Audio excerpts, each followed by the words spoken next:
우리는 지난주에 룻기 안에는 복음이 있다라는 것을 이야기했습니다. 룻은 죄인된 우리를 상징하고요.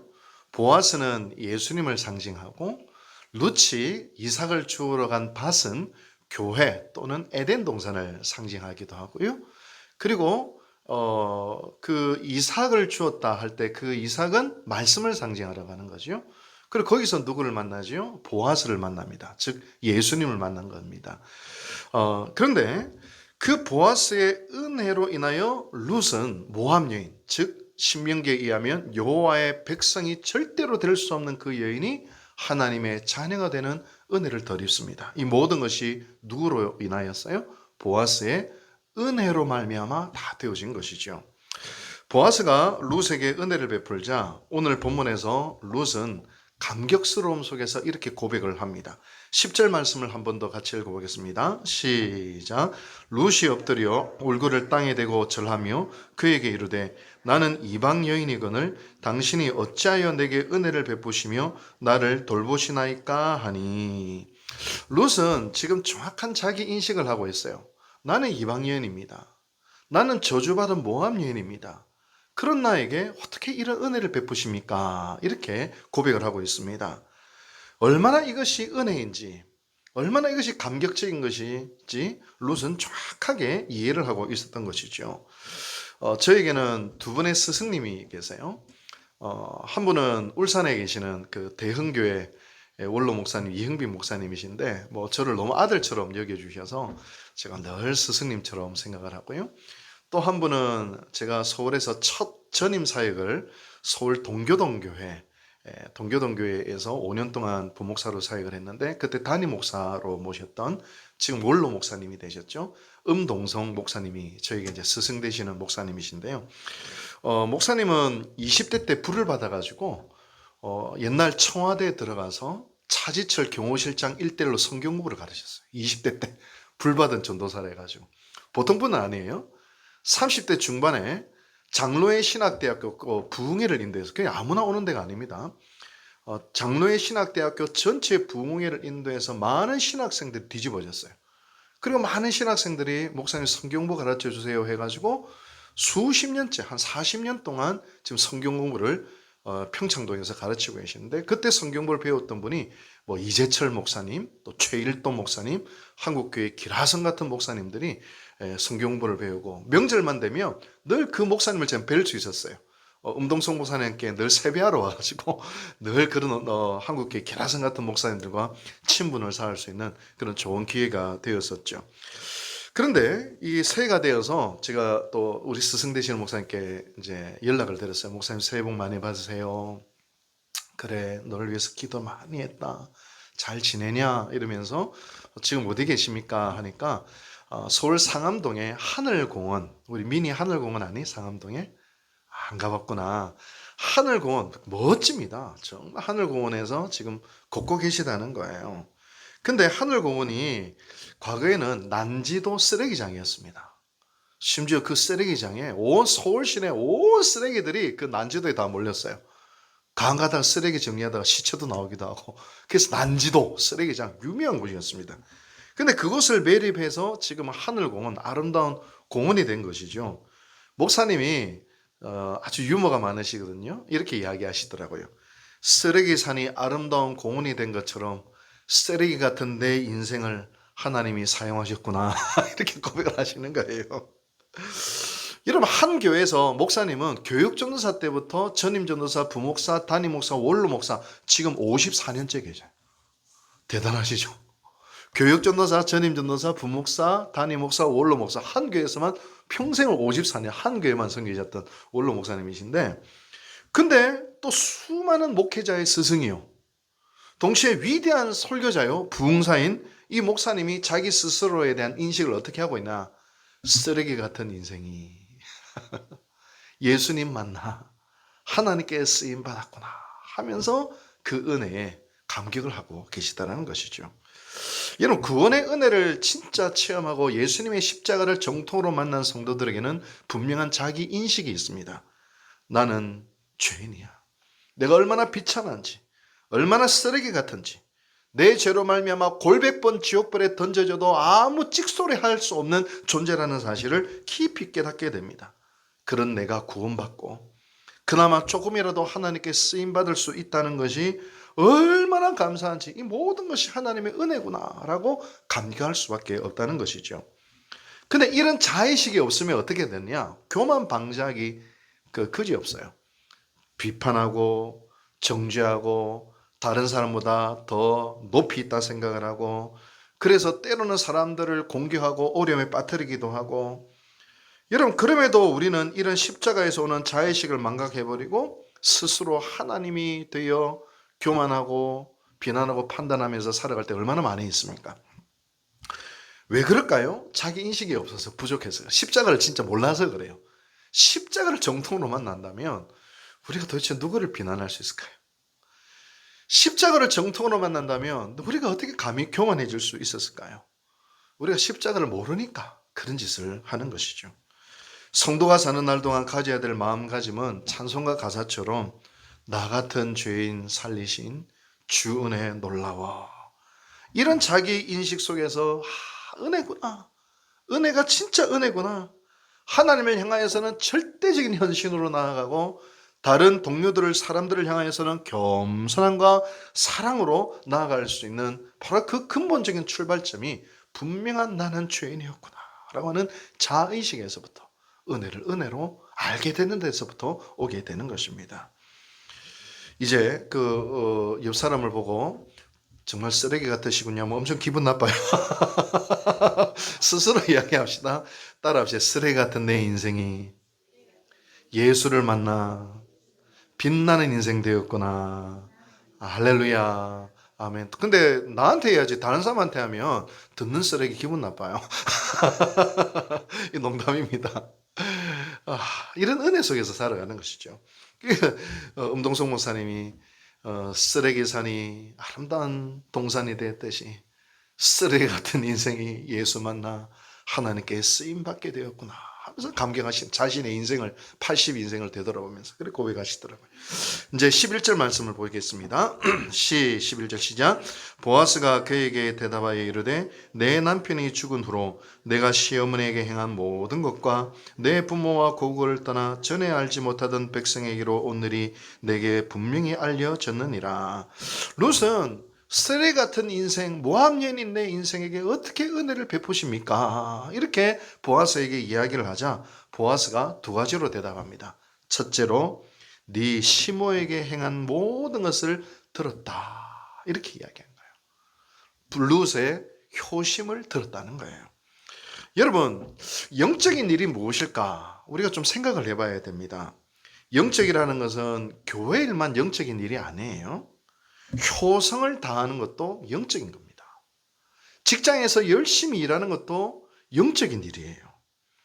오죽 했으면 십계명에서 인간이 하나님이 아니라 인간에게 해야 될 첫 번째 인간에 대한 계명이 내 부모를 공경하라. 이건 뭐냐면 내 부모를 공경하고 사람을 대하는 것이 영적인 일이라는 거예요. 계명이라는 거예요. 이것의 의미는 부모뿐만 아니라 이 땅의 한 인간으로서 책임을 다하고 도리를 다하고 충성을 다하고 인간관계에 있어서도 내가 해야 될 의무를 다하고 하나님의 말씀대로 순종하는 것, 이건 뭐냐? 영적인 일이라는 거예요. 신앙적인 일이라는 거예요. 우리 기독교가 형성이 될 때 어쩔 수 없이 헬라 철학에 영향을 많이 받게 되었습니다. 그러다 보니 가끔씩은요, 헬라 철학에 의해서 교리가 형성되다 보니까 가끔씩 성경에 없는데 헬라 철학을 성경인 것처럼 생각하는 경우들이 종종 있어요. 우리나라에도요, 성경에도 없는데 유교를 성경인 것처럼 착각하는 경우들도 종종 있어요. 여러분, 헬라 철학은 이원론이에요. 영은 선하고 육은 악하다. 근데 생각해 보세요. 육체 누가 만들었어요? 하나님 만들으셨잖아요. 하나님 만드신 것 중에 악한 것이 뭐가 있습니까? 원래 선한 것을 인간이 악하게 만들어서 악한 것이지. 여러분, 그러므로 교회 일만 영적이고 내가 이 직장에서 일하는 것은 세상 일이야. 이거 좀 이원론이에요. 하나님 앞에서 교회 일뿐만 아니라 직장에서 열심히 일하는 것도 하나님의 소명의 자리에서 굉장히 영적인 사명을 다하는 겁니다. 따라서 신앙인은요, 가장 세속적으로 보이는 그 일터에서 영적인 일을 하는 사람이고요. 오히려 위선자는 가장 영적인 교회에서 세상처럼 살아가는 거예요. 세상의 방식으로 신앙생활하는 거예요. 여러분 디모데전서에서 교회 일꾼의 자격 중에 한 가지가 뭔지 아세요? 성경 10독 했냐, 기도 하루에 1시간 했냐, 뭐 그것도 중요하겠지만 적어도 디모데전서에서 교회 일꾼의 중요한 자격이 뭐냐? 좋은 남편, 좋은 아버지, 좋은 아내가 되어야 된다. 여기 설교문에는 없는데 이럴 때 늘 제가 실수를 하지만 그래도 갑자기 번뜩 들었던 옛날 이야기가 되네요. 저기 장인어른이 앞에 앉아 계시는데 옛날에 저희 장인어른이 신앙생활했던 교회에서는요, 장로가 되기 위해서는 아내와 자녀들이 면접을 봐야 돼요. 당신 남편, 당신 아버지 장로 시켜도 돼? 예, 우리 아버지는 장로 돼도 됩니다. 하면 장로 직분을 주는 거예요. 근데 누구라도 하나, 자녀들이나 아내 중에 하나, 물론 그런 사람 없겠지만 우리 아버지 장로 되면 큰일 납니다 하면 장로가 안 되는 거예요. 근데 문제는 뭐냐면 교회에서 실수를 했어요. 저희 장모님과 저희 아내가 미국에 가 있는 사이에 면접 날짜가 잡힌 거예요. 미리 이야기를 해야 되는데 교회가 실수한 거죠. 결국 저희 아내와 저희 장모님이 면접을 못 해버렸어요. 누구 잘못이에요? 교회 잘못이잖아요. 결국에는 저희 장인어른이 그때 장로가 못했습니다. 왜냐? 장로 그 투표까지 다 해놓고 웬만한 교회 같았으면요, 교회 난리 났을 거예요. 시험 든다 이랬을 거예요. 근데 참 감사한 것은 저희 장인어른이나 장모님이 교회 결정에 어떤 결정이든 철저적으로 순종하면서 교회 결정을 다 따르는 그 모습을 또 자녀들에게 보여주신 거죠. 그 다음에 또 진짜 장로가 되었고요. 근데 그 교회에서 하는 핵심은 뭐예요? 아내와 자녀에게 물어보는 거예요. 아내와 자녀에게 물어봤다는 거예요. 참 의미 있는 일입니다. 교회 일꾼은 바로 어떤 사람이냐? 좋은 아버지, 좋은 남편, 좋은 어머니, 또 직장에서 좋은 일꾼, 그래야지 교회 일꾼이 된다. 이게 디모데전서가 이야기하고 있는 것이죠. 룻은 어떤 사람이냐? 시모를 잘 복리하는 사람이었다. 그거를 보아스가 다 들었다는 거예요. 엄청난 칭찬인 것이죠. 성경이 이야기하는 겁니다. 영적인 일인 것입니다. 둘째로 보아스는 또 이렇게 칭찬을 해요. 고국을 떠나 알지 못하던 백성에게로 온 일을 내가 들었다. 룻, 네가 모압 땅을 떠나서 알지 못하는 이 유대 땅 베들레헴에 왔다는 것을 들었다, 이 말입니다. 이것은 어떤 의미냐면 영적인 소망, 하나님 나라의 소망을 위하여 세상 소망을 떠났다, 이 말입니다. 영적으로. 보아스가 볼 때는 모압의 그 부유하고 돈 많고 풍성한 곳을 버리고 오히려 베들레헴에 믿음을 향하여 돌진하고 믿음을 향하여 도전하고 모험을 거는 이 룻의 믿음을 칭찬하고 있는 것입니다. 제하분주라고 하는 고사성어가 있어요. 강을 건넌 뒤에 다시 안 돌아가려고 배를 태운다, 이 말입니다. 다시 안 돌아가려고. 이 결단이에요. 나 절대로 안 돌아가. 배를 아예 태워버리는 거예요. 신앙은 믿음을 가지고 하나님을 향하여 강을 건너는 거예요. 그 홍해를 건너는 거예요. 그래서 여러분 출애굽기에 보면 이스라엘 백성들이 홍해를 건너서 다시 돌아가려고 하잖아요. 애굽 땅에는 고기 가마에서 고기도 먹고 부추도 먹고 이랬는데 광야에서는 먹을 것이 없거나 하나님을 원망했던 그 내용들이 있잖아요. 자꾸 돌아가려는 습성이 있어. 또 창세기의 롯의 아내처럼 소돔과 고모라, 저기 화려하고 저기 밤문화도 좋고 삐까번쩍하고 돈도 많고 먹을 것도 많은데 하면서 아쉬워서 딱 돌아와가지고 소금기둥이 딱 되지 않습니까? 소금기둥이 되잖아요. 여러분, 신앙은 사실은 모험을 거는 거와 비슷해요. 근데 이 모험은요, 거룩한 모험이고 흥미진진한 모험입니다. 제가 예전에 어떤 일이 있었냐면, 예전 교회에서 목회를 할 때 이제 장례식을 제가 주례를 다 하거나 장례를 다 집전을 하거나 아니면 주례를 하거나 또 이렇게 하면 이제 성도들이 감사하도록 봉투를 챙겨줄 때가 있어요. 그 돈을 제가 다 모아가지고 통장에 입금을 다 해서 차곡차곡 모아놨습니다. 의미 있는 데 써야지 하면서. 그래서 그 돈을 모아서 무려 제가 목회하는 동안에 등록금 없는 가정형편 어려운에 2명 대학 입학금을 2명을 내줬어요. 딱 내줬어요. 근데 몇 년이 지난 뒤 저한테 입학금을 받은 그 학생한테 또 연락이 온 거예요. 목사님 제가 취직을 해서 월급을 받았는데 이 월급, 첫 월급을 목사님께 보내드릴 테니까 또 저처럼 또 등록금 보낸 애들이 있으면 또 내주세요 해가지고 그 거금입니다. 그게 한 300만 원 정도 되는 그 거금을 또 다른 애 등록금에 내어주는 그런 일들이 있었어요. 여러분, 가령 나에게 100만 원이 있다. 그런데 나를 위해서 써도 되지만 내가 잘 알지 못하는 누군가를 위하여서 100만 원을 준다 할 때 모험입니다. 어떤 모험입니까? 내가 쓰는 것보다 하나님께서 기뻐하실 것이다. 내가 드리는 이 헌신이 훨씬 더 가치 있게 쓰여질 것이고 앞으로 나의 삶 가운데 보이지 않는 어마어마한 믿음의 열매가 맺힐 것을 믿고 모험을 거는 거예요. 사실은 적은 돈이 아니잖아요. 지금 만져지지도 않고 보여지지도 않지만 그 소망 가운데 물질을 드리는 것은 뭐예요? 믿음의 모험이에요. 어디 물질만이겠습니까? 나의 시간을 하나님께 드리고 나의 눈물, 나의 헌신을, 나의 심지어 생명까지도 내일 제가 아제르바이잔 선교사인 제 사촌, 오촌 조카를 만났는데요. 내전이 있는 곳에 이 한양대 옛날에 88학번인데 한양대 전쟁과학과 나와가지고 완전 엘리트예요. 근데 그 장학생으로 졸업해가지고 근데 내전이 있는 곳에 선교지로 목숨 걸고 갔거든요. 목숨 건 이번에 좀 목요일날 온대요. 그래서 내가 내일 만나기로 했는데 여러분 내 목숨까지도 드릴 수 있는 것 뭐 때문에 그런 거예요? 그건 소망이 있고요. 믿음이 있기 때문인 것이죠. 마치 아브라함이 고향을 떠나 하나님이 지시할 땅으로 갈 때도 그렇습니다. 어떤 땅인지 알지 못하는데 내가 너에게 지시할, 아직 지시도 안 했어. 일단 떠나. 내가 지시할 거야. 일단 떠나. 아니 하나님 어딘지 목적지는 알려주시고 가라 해야죠. 아니 일단 떠나. 그 땅이 있어. 떠나. 이렇게 하시는 거예요. 히브리어 보니까 하아레츠. 그 땅이 있다는 거예요. 그 땅이 있는데 일단 떠나. 짐 싸들고 떠나. 이렇게 하나님 말씀하시는 거예요. 나는 아직 모르지만 주님이 떠나라 하시니 떠나겠습니다. 지시할 땅, 그 땅이 있음을 믿고 떠나겠습니다. 분명한 목적지가 있다는 거예요. 그래서 히브리서 11장에 아브라함은 뭐라고 이야기하냐면 갈 바를 알지 못하고 나아갔으나 장래의 유업으로 받을 분명한 그 땅이 있음을 믿었노라 이야기하고 있는 거예요. 믿음은 무엇입니까? 룻처럼 알지 못하는 백성에게로 나아가는 거예요. 아브라함처럼 알지 못하는 땅으로 나아가는 거예요.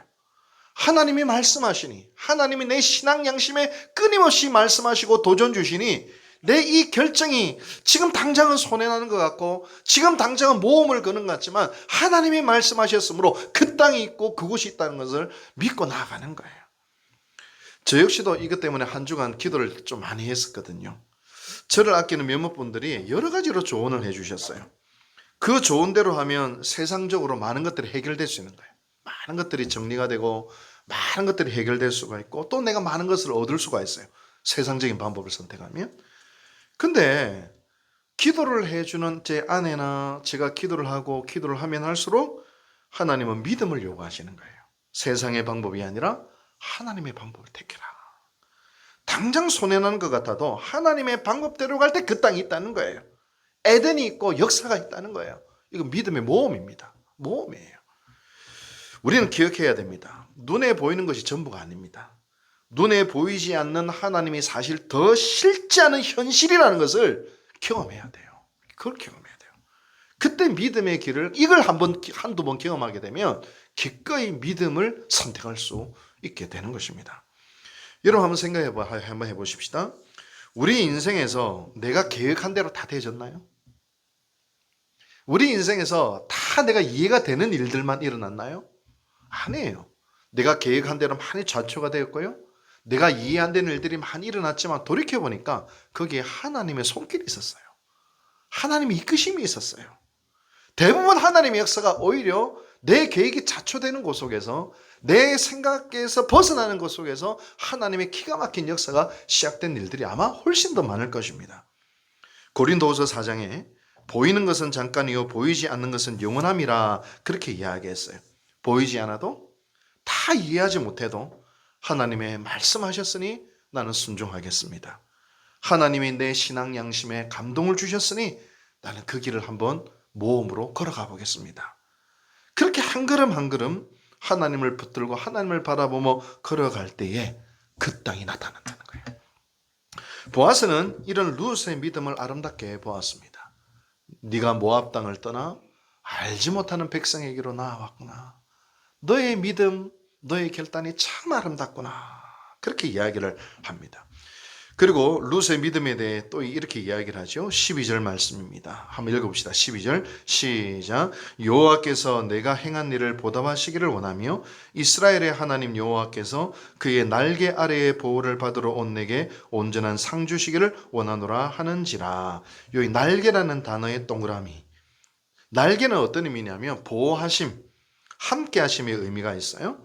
성경에는 약 한 100회 정도 보호하심이라는 단어가 나오는데요. 출애굽기 19장 4절에 이스라엘 백성들을 애굽에서 출애굽시킬 때에 뭐라고 표현을 하냐면 날개로 업어 구원하셨도다, 이런 표현이 있고요. 또 마태복음 23장 27절에 또 어떤 단어가 있냐면 암탉이 날개로 새끼를 품듯이 보호하셨다라는 말씀이 있어요. 다윗 역시 하나님의 보호하심을 날개로 계속해서 비유를 합니다. 날개, 하나님의 보호하심과 임재를 상징해요. 출애굽기에 보면 이제 지성소가 있잖아요. 이제 성소의 이제 구조를 알면 좋은데, 일단은 거기에 대제사장이 1년에 단 한 번만 들어가는 예배의 핵심적인 장소, 우리로 따면 강대상 가도 같은 거예요. 여기에 딱 법궤가 있어요. 이 법궤 제일 중요한 겁니다. 보물 1호. 여기는 대제사장도 함부로 못 들어가요. 1년에 딱 한 번만 들어갈 수 있어요. 대속죄일에 법궤 위로 하나님이 임재하시는데, 이 법궤 뚜껑에 보면 천사의 날개가 이래 덮고 있어요. 천사의 날개가 딱 덮고 있어요. 그 위로 임하는 거예요. 날개는 뭐예요? 임재하심, 보호하심을 상징하는 것입니다. 또 나중에 룻기 3장에 보면 룻이 보아스에게 기업 물음을 요청할 때 이런 말을 합니다. 당신의 옷자락을 펴 당신의 요종을 덮으소서. 이런 단어가 있어요. 룻이 보아스에게 당신의 옷자락을 펴 나를 덮으소서. 이때 옷자락이요, 날개와 히브리어로 똑같은 단어예요. 보호하심, 돌보심, 임재하심, 이런 것입니다. 이 말은 뭐예요? 보아스는 이렇게 이야기합니다. 믿음의 선택과 결단한 너에게 여호와의 날개가 함께라고 축복하는 겁니다. 사랑하는 유국제일교 성도 여러분, 믿음의 길을 걸어갈 때 오늘 성경 말씀은 분명히 우리에게 선언합니다. 여호와의 날개가 너를 덮고 있어. 미지의 세계 같고 지금 당장 눈에 볼 때는 손해보는 것 같고 이해가 안 된다 하더라도 하나님이 나에게 주시는 말씀을 붙들고 믿음의 길을 걸어가는 그 성도들을 향하여 보아스는 이렇게 선언합니다. 여호와의 날개가 너를 덮고 있어. 너를 지키셔. 이렇게 이야기하고 있는 거예요. 하나님의 약속이에요. 제가 청년 시절에 읽었던 책 중에 프란시스 셰퍼 박사의 책을 좀 많이 읽었거든요. 이분은 한동안 1980년대, 90년대 기독 청년들에게 엄청 영향을 준 금세기 최고의 지성인 중에 한 분입니다. 프란시스 셰퍼 박사가 자기 아내 에디트 셰퍼와 함께, 원래 미국의 철학자이자 또 목사이기도 한데요, 이분이 스위스 산기슭에 라브리 공동체를 설립을 합니다. 당시 서구인들이 하도 물질 문명의 노예가 되어가고 있고 그 영혼이 메말라가고 있는 것을 바라보면서 라브리 공동체를 만들고 난 다음에 하나님의 나라와 의만 구하더라도 하나님이 모든 것을 채워주시는 것을 실증적으로 보여주기 위해서 라브리 공동체, 스위스 알프스 산 기수로 올라가는 거예요.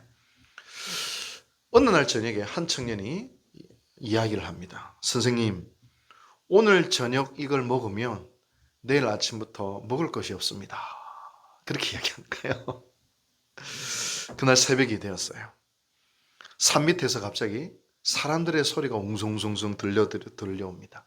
그 소리가 점점 가까워져 옵니다. 그러더니 라브리 공동체의 문을 확 열고 일단의 청년들이 몰려 들어왔어요. 알고 보니 영국 청년들이 먹을 것을 가득 쥐고 빵, 소세지, 우유, 치즈, 계란을 잔뜩 준비해서 온 거예요. 그걸 가지고 아침상을 차려서 맛있게 차려서 아침 식사 기도를 딱 하려고 하는데, 바로 매일 아침 식사 시간에 1분 1초도 틀리지 않았던 것이죠. 프란시스 셰퍼 박사가 그 청년에게 물어봤습니다. 당신들 어디에서 왔습니까? 예, 저희들은 영국에서 왔습니다. 언제부터 이렇게 오려고 했습니까? 몇 달 전부터 저희들이 약속을 잡아서 왔습니다. 이 셰퍼 박사가 감격을 해서 아침을 먹을 수 없는 거예요. 하나님께서 우리의 이 아침을 1분 1초도 늦지 않게 준비해 주시기 위해서 저 멀리 떨어져 있는 영국 청년들을 몇 달 전부터 준비시키시고 취리 공항에 내려서 밤새도록 차를 타고 오게 해주셔서 오늘 우리 아침 식단을 1분 1초도 늦지 않게 준비해 주셨구나라는 사실을 생각하는 순간 감격을 해서 아침 먹을 수가 없었다. 그분의 책에 그런 글을 썼습니다. 프란시스 셰퍼 박사가 라브리를 세운 비슷한 시기에 강원도 황지에 예수원이라는 곳이 있습니다. 아서 토레이 성공의 신부님이 예수원을 설립을 했어요. 저도 거기 한 일주일 동안 있은 적이 있었는데요. 이 대천덕, 우리말로는 대천덕 신부님이죠. 이 대천덕 신부님을 저도 27살 때 딱 뵀는데요. 예수님을 뵙는 것 같았어요. 정말 이분은 참 대단한 분이신데 돌아가셨죠. 이제 벌써. 근데 신부님이 뭐라고 말씀하시냐면 우리는 수십 년 동안 산속에 있으면서 한 끼도 굶지 않았습니다. 하나님이 오묘하게 섭리하셨고 우리가 이 속에서 하나님만 바라봤을 때 하나님이 우리의 모든 것을 책임져 주셨습니다. 여러분 기억하십시오. 믿음의 도전과 모험을 하는 자들에게는 여호와의 날개가 있습니다. 오늘 저는 지금도 그것을 경험합니다. 여호와의 날개가 있습니다. 이 여호와의 날개가 있기에 오늘도 우리는 믿음의 모험과 믿음의 결단을 할 수 있는 것입니다.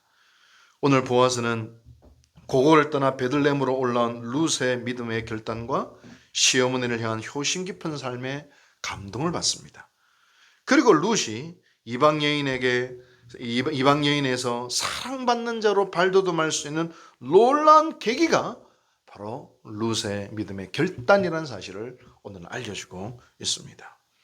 사랑하는 유국절개 성도 여러분, 오늘도 우리 주님은 우리에게 이 룻길을 들려주시면서 여호와의 날개가 바로 너희 가운데 있음을 알려주고자 하십니다.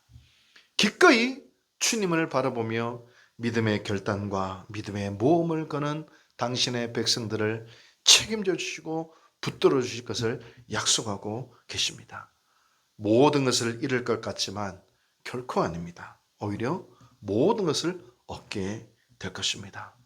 이것이 내가 만난 하나님이요, 룻이 만난 하나님이요, 바로 이 땅의 많은 그리스도인들이 만나는 살아계신 하나님이십니다.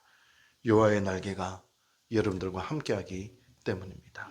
기도하겠습니다. 자비하신 하나님 아버지 감사합니다. 오늘도 믿음의 모험과 믿음의 길을 걸어가고자 하는 겸손한 유국제일교회 성도들과 함께하여 주시옵소서. 때로는 우리의 눈에 보이는 것이 너무나도 험악하고 우리가 당한 현실이 너무나도 험난하여서 때로는 믿음이 아니라 내 눈에 보이는 것만 믿으려고 하고 내 손에 잡히는 것만 신뢰하고자 하는 우리의 불신앙을 용서하여 주시옵소서. 그러나 돌이켜보면 내 인생이 내 뜻대로 한 번도 되어지지 아니하고 내 생각대로 이해되지 않을 때가 많다 하더라도 지금 여기까지 인도해 주신 놀라운 하나님의 손길을 우리는 경험하여 싸우니 이제 우리는 믿음의 선택과 모험을 하기를 원합니다. 여호와의 날개를 신뢰하며 나아가는 저희들 되게 도와 주시옵소서. 모든 것을 잃는 것이 아니라 오히려 모든 것을 얻게 되는 유국제일교회 지혜로운 성도들 되게 도와 주시옵소서. 이 모든 말씀 예수님의 이름으로 감사하고 기도하고 축원하옵나이다. 아멘.